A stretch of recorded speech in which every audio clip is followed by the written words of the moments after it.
Saat Adi berhasil mengambil pembalut itu dan memasukkan ke dalam kain putih, dan saat Adi hendak ingin pergi dari tempat itu, di ujung matanya, ia menyadari bahwa di belakangnya terdapat sosok Nyilinggi sedang berdiri dan mengawasinya. Tangan Nyilinggi bergerak mencoba untuk meraih tubuh Adi. Adi tak mampu bergerak saat ia menatap ngeri jari-jari pucat menyentuh perlahan tubuhnya. Di saat yang bersamaan, terdengar suara kepakan sayap dari telinga kanan Adi.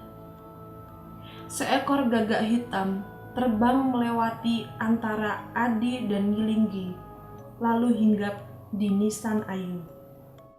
Burung itu menatap tajam ke arah Adi. Sambil mengeluarkan suara khasnya burung gagak, ia terbang mendekati Adi. Adi berteriak ketakutan sambil menghindari cakaran burung itu. Tapi burung itu hanya lewat begitu saja. Terlepas juga kuku Nyilinggi yang menancap di pundaknya. Ia menghindari gapaian tangan Nyilinggi, lalu menghindar dan lari secepat yang ia mampu.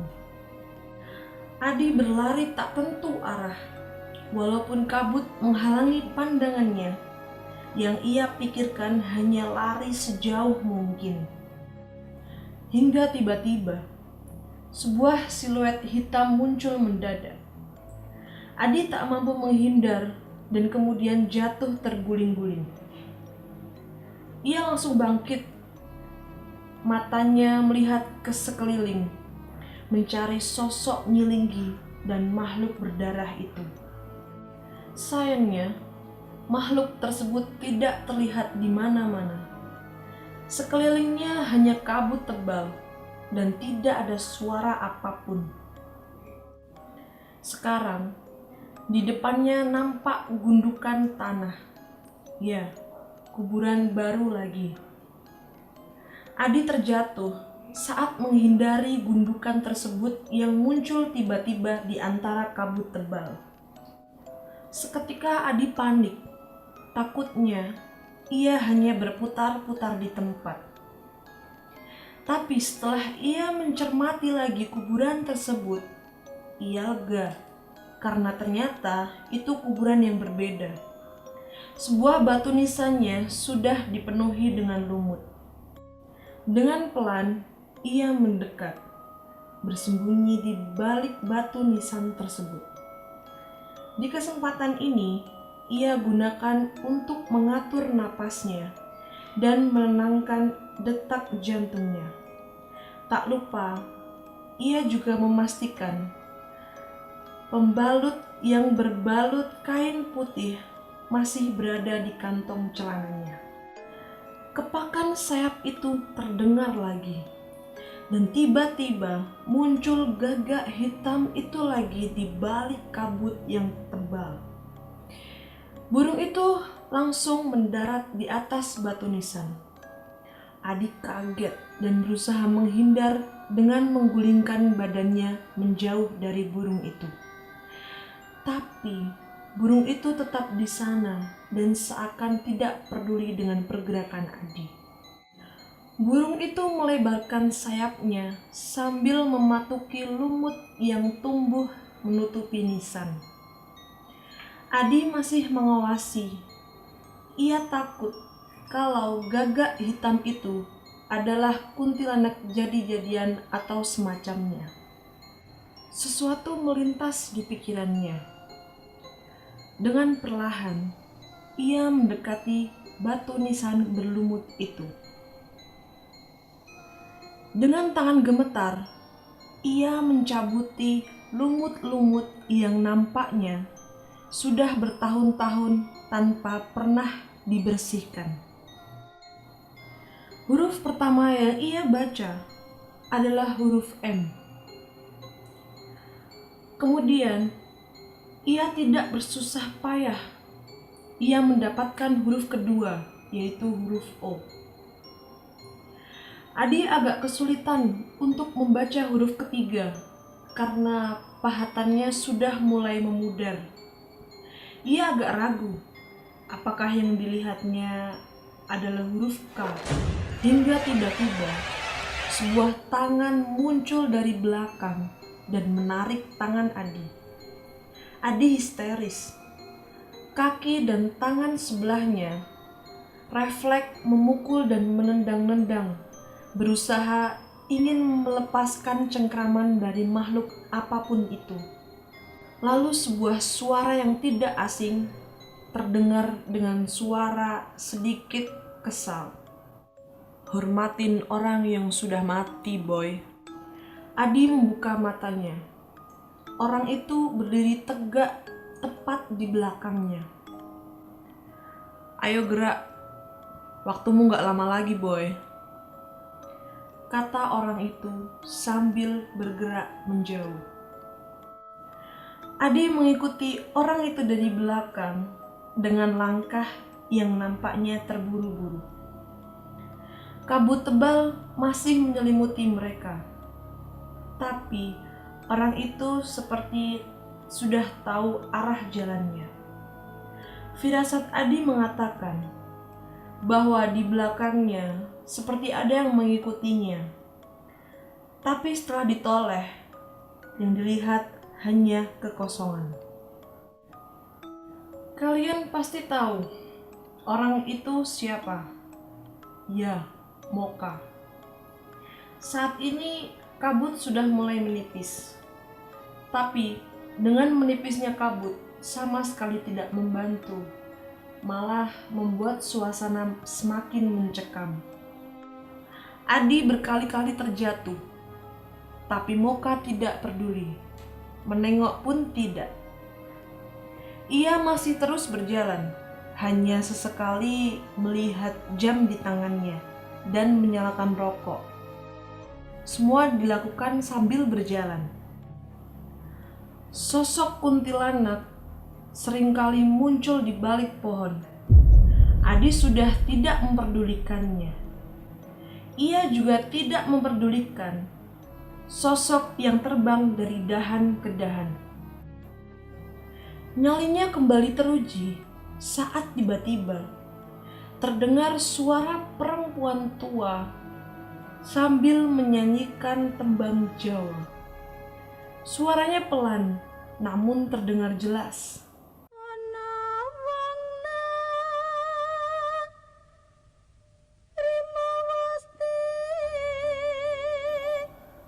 Moka mendadak berhenti dan mengeluarkan sebuah parang. Bukannya mengikuti jalur, Moka malah menerobos semak-semak di sebelah kiri Adi. Parangnya digunakan untuk membuka jalan. Ilalangnya setinggi pinggang, bahkan di beberapa tempat tingginya melebihi tubuh Adi. Tiba-tiba muncul sebuah tangan.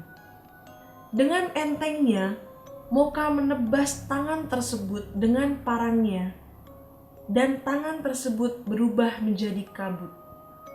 Seiring jalan, tangan itu muncul semakin banyak. Bahkan, tidak hanya muncul dari semak-semak, tangan-tangan yang lain juga muncul dari bawah tanah. Moka mendadak berhenti. Kali ini, Moka mengajak Adi untuk menyusuri jalur semula. Adi gelisah karena wajah Moka tidak setenang biasanya. Moka kembali mengayunkan parangnya ke kanan dan ke kiri. Tapi anehnya, tiba-tiba mereka telah sampai di pos kuburan kuda. Kemunculan mereka yang mendadak mengalihkan perhatian hantu-hantu orang desa yang sedang mengerubungi dua pendaki. Ingat kan kalian, dua pendaki tadi yang di pos kuburan kuda yang lagi memasak mie? Puluhan pasang mata menatap mereka tanpa berkedip. Perlahan, hantu-hantu itu mendekat ke arah Adi dan Moka. Adi histeris karena hantu yang terdekat memeluk pahanya. Adi meronta-ronta hingga terjatuh. Pelukan itu baru terlepas saat Moka menarik tangannya. Sementara perempuan tua yang menyanyikan lagu tembang Jawa tadi masih mengikuti. Moka berbisik, "Lari boy, dan jangan sekali-kali nengok ke belakang." Moka berlari sambil menyeret tangan Adi. Mereka berlari dengan zigzag karena sambil menghindari tangan-tangan yang berusaha menggapai kaki mereka. Dan di saat yang bersamaan, tercium juga bau anyir darah yang menyengat. Saat Adi merasa ia terlepas dari kepungan hantu-hantu orang desa, Adi meminta untuk beristirahat sejenak. Tapi Moka terus menyeretnya. Di depan Adi, nampak pohon beringin besar. Yang pertama dilihatnya adalah pocong yang muncul dari balik pohon. Kemudian, 2 atau 3 kuntilanak berwarna merah dan kuntilanak yang lain berwarna putih. Pohon itu seperti berbuah kuntilanak. Mata Adi mengikuti arah pandangan si Moka. Ternyata di pucuk pohon beringin tadi berdiri sosok Nyilinggi. Keadaan sekitar terasa sangat mencekam.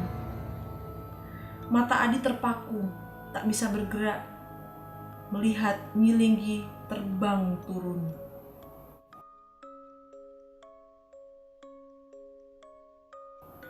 Moka agak mundur dan menghalangi pandangan Adi dari Nyilinggi.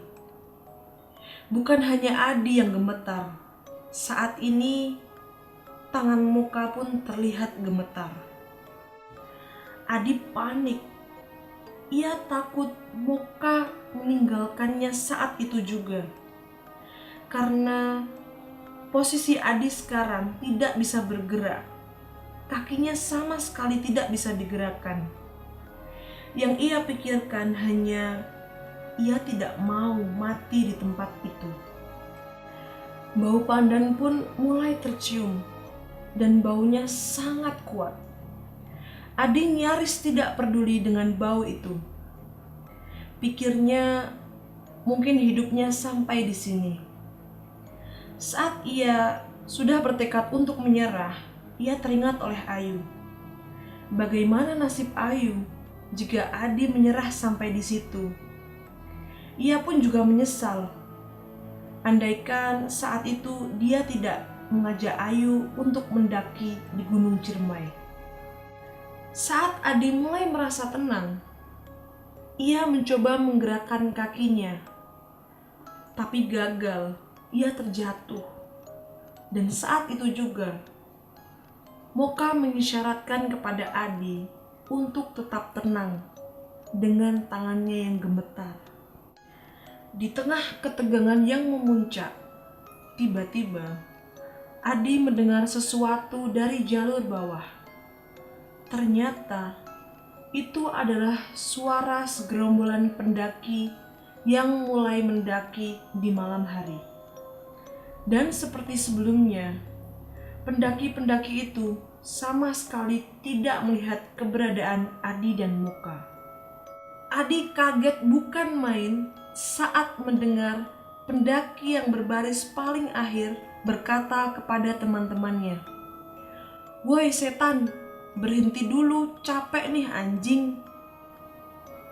Seketika itu juga, perhatian Nyilinggi yang tadinya fokus kepada Adi dan Moka langsung pindah ke pendaki tersebut.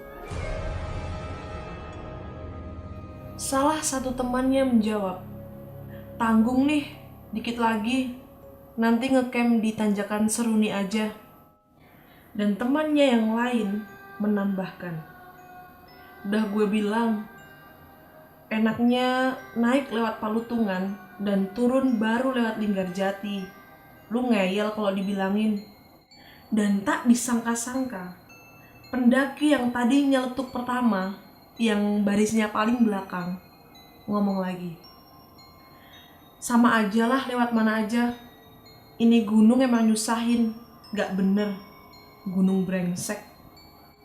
Suasana berubah drastis. Udaranya seakan sedingin es. Sosok hitam melaju kencang dan menabrak pendaki yang saat itu tidak paham dengan situasinya. Adi dengan tegang menunggu apa yang akan terjadi. Sambil mendekat, Nyilinggi mengulurkan tangannya ke arah pendaki tersebut. Moka yang sedari tadi diam, sekarang bergerak. Ia tiba-tiba menggeram dan disusul suara harimau. Adi berteriak dan menutup telinganya. Suaranya menggelegar dan bergema menembus hutan. Sosok kuntilanak yang sedari tadi di depannya tiba-tiba hilang. Kali ini, pendaki-pendaki itu mendengar suara auman tersebut. Dan dengan panik, mereka lari tunggang langgang. Nyilinggi yang mendengar auman itu tiba-tiba berhenti. Tanpa membalikkan badannya, wajahnya berputar ke arah Moka. Matanya melotot menakutkan, dan ia bergerak ke arah Adi dan Moka lagi. Tiba-tiba, Moka menjatuhkan tubuhnya. Kukunya menancap ke tanah. Posisinya sekarang mirip sekali dengan harimau, dan sesekali suara geraman terdengar dari mulutnya. Sedangkan Adi, ia langsung lari ke pohon terdekat dan bersembunyi di balik pohon tersebut. Sementara di depannya, Moka dan Nyilinggi saling menatap. Bola mata Nyilinggi berpindah-pindah ke arah Adi dan kemudian ke Moka. Sedangkan Moka mengeluarkan suara kering dan dingin. Kumakan kalian semua. Adi hampir pingsan ketika ia melihat sosok perempuan tua bungkuk yang melintas di sampingnya. Ternyata ibu tua bungkuk tersebut adalah ibu tua dari Cibunar. Ibu tua tersebut tanpa menoleh ke arah Adi, ia lewat begitu saja. Dengan lembut, ia menyentuh pundak Moka dan menyuruhnya untuk tetap tenang. Moka yang tadinya masih menggeram, perlahan ia mulai tenang. Geramannya sudah tidak terdengar lagi. Perlahan ia mundur ke arah Adi. Nampak juga seorang kakek yang berbaju serba putih muncul di sebelah kanan Adi, dan juga kakek tersebut memakai sorban yang berwarna putih. Kakek ini juga dengan lembut menyentuh pundak Moka, dan seketika itu Moka mencium tangan kakek itu dengan patuh. Nyilinggi sejengkal melayang dari tanah. Matanya bergerak-gerak liar menatap kakek itu dan ibu tua tersebut sambil berkata, "Kalian," seakan-akan Nyilinggi marah kepada ibu dan kakek tua tersebut. Ibu tua itu sekarang menatap Nyilinggi, dan kakek putih tersebut berdiri di sebelah ibu tua. Kakek putih itu berkata dengan lembut, "Linggi, ada apa ini?" Nyilinggi berkata tanpa membuka mulutnya, "Jangan ikut campur, ini bukan urusan kalian." Dengan perlahan ia mundur dan berkata lagi, "Anak-anak ini harus mati." Adi menggigil mendengarnya. Ia paham bahwa ancaman itu ditujukan untuk dia dan Ayu. Saat ini Nyilinggi menatapnya dengan tatapan sangat dingin. "Linggi, barang siapa membunuh seorang manusia itu sama dengan membunuh seluruh manusia." Kakek itu berkata sambil memutar tasbihnya. Nyilinggi meneruskan kalimat kakek putih tersebut dengan suara pelan dan dingin. "Barang siapa membunuh seorang manusia, bukan karena orang itu membuat kerusakan di muka bumi, maka seakan-akan dia telah membunuh manusia seluruhnya. Dan barang siapa yang memelihara kehidupan seorang manusia, maka seolah-olah dia telah memelihara kehidupan manusia semuanya." Kemudian Nyilinggi tertawa mengerikan dan disusul bisikan. Surat Al-Maidah ayat 32. Perlahan jarinya yang putih pucat terangkat dan menunjukkan ke arahku. "Anak ini sudah membuat kerusakan. Dia diharuskan mati." Ibu tua dan kakek putih tersebut berkata sambil memutar-mutarkan tasbih tidak berhenti, "Manusia tempatnya salah, Linggi. Memaafkan akan membuatmu lebih mulia. Maafkanlah kehilafannya, Linggi." "Jangan ikut campur," bentak Nyilinggi sambil menunjuk ke arah kegelapan, tempat Kalong Wewe menunggu sejak tadi. Tiba-tiba, wajah Kalong Wewe tersebut sudah berada di depan wajah Adi. Tangan kanannya mencekik leher muka, sementara lidahnya menjilat-jilat wajah Adi. Sabetan tasbih ibu tua tersebut hanya mengenai ruang kosong. Kalong Wewe itu sudah hilang, disertai suara cekikikan yang terdengar di kegelapan. Muka terbatuk-batuk keras dan lehernya menghitam. Saat ini, kakek putih tersebut maju selangkah mendekati Nyilinggi. Ia berkata, "Lepaskan anak ini, pergilah, Linggi." Suara kakek tersebut terdengar pelan dan berwibawa. Nyilinggi memiringkan kepala dan memandangi kakek itu dengan tajam. Sambil tersenyum, ia terus berkata, "Mati, mati, mati." Adi kembali meremas dan menutup telinganya saat suara Kalong Wewe tersebut terdengar lagi. Kalong Wewe yang menjijikkan tersebut sekarang berdiri tepat di depan ibu tua. Di depan Kalong Wewe tersebut, nampak ibu tua sedang memejamkan mata sambil berkomat kamit membaca doa dan memutar tasbihnya.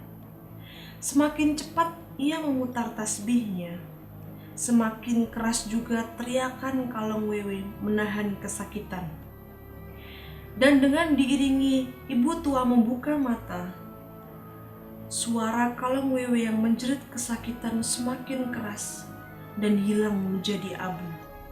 Nyilinggi yang melihat kejadian itu tetap terdiam, tapi kemarahannya mulai nampak dari wajahnya. Aura murkanya meledak dalam keheningan. Perlahan Bibirnya yang selama ini tertutup kini mulai terbuka dan mengatakan suatu kalimat yang membuat kakek putih semakin waspada. Nyawa bayar nyawa.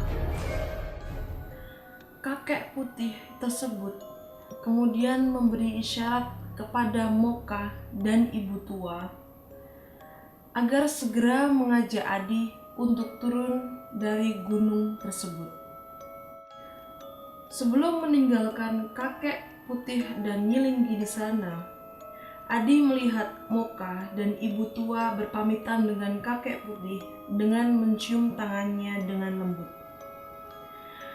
Adi mau gak mau harus mengikutinya supaya terlihat sopan dan berbakti. Hanya mencium tangannya saja, Adi sudah merasa aman.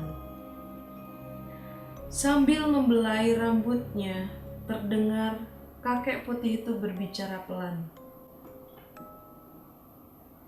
Kamu pulang, jadikan ini sebagai pelajaran.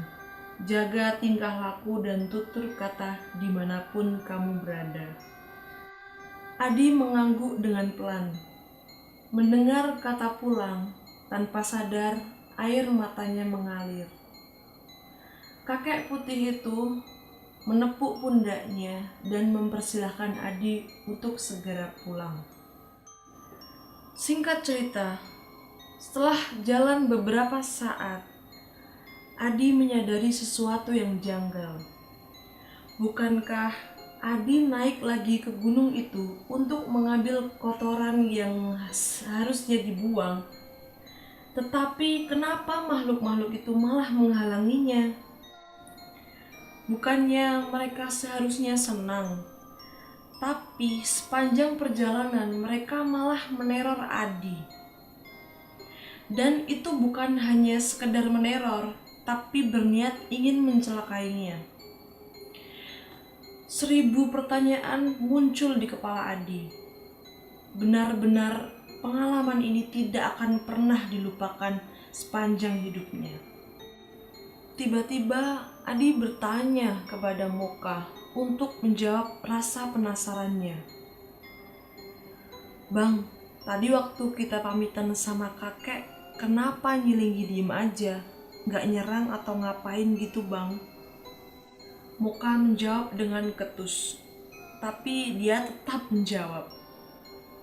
Bawel lu ya, mengambil kesempatan di saat orang lengah bukan perbuatan terpuji boy. Emang lu pikir siapa Nyilinggi? Manusia. Setelah Moka menjawab dengan kalimat seperti itu, Adi mendadak malu dengan diri sendiri. Ia berpikir, bahkan makhluk gaib pun mempunyai tata krama. Kenapa dirinya tidak? Tanpa terasa, mereka sudah sampai di Condong Amis, tempat Adi dan Moka pertama kali bertemu. Ibu tua berjalan ke sebuah pondokan kosong. Mungkin ia ingin istirahat. Adi dan Moka kemudian mengikuti dari belakangnya.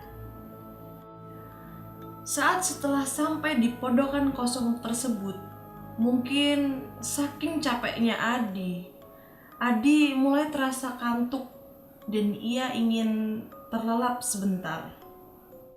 Saat hendak terlelap, Adi melihat dengan kabur Moka melepas pin yang ada di carrier-nya dan memberikan di tangan kiri Adi. Dan terdengar suara sedikit tidak jelas. Boy, sering-sering tengokin gua di sini ya. Tidak lama, Adi kemudian terlelap.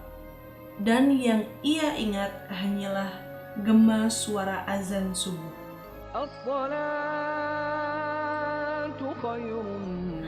Adi terbangun saat cahaya matahari menyapu wajahnya.